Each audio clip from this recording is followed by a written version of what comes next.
Niye? Niye? Ya Cafer'ini kaydan alacağımız? Hayır baba. Hı. Ama ne o? Ben biliyordum bu kız dostun.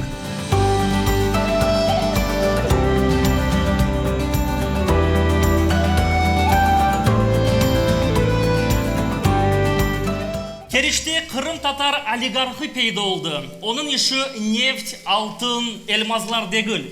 Recep Ağa paromda 10 tane tandır yerleştirdi.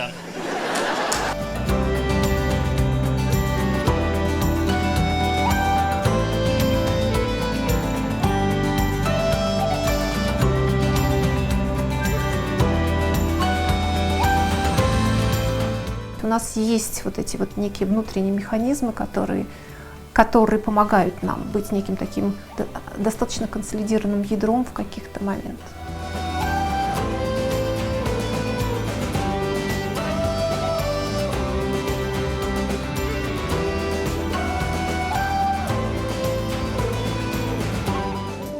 Sana yüreğim açayım zarema,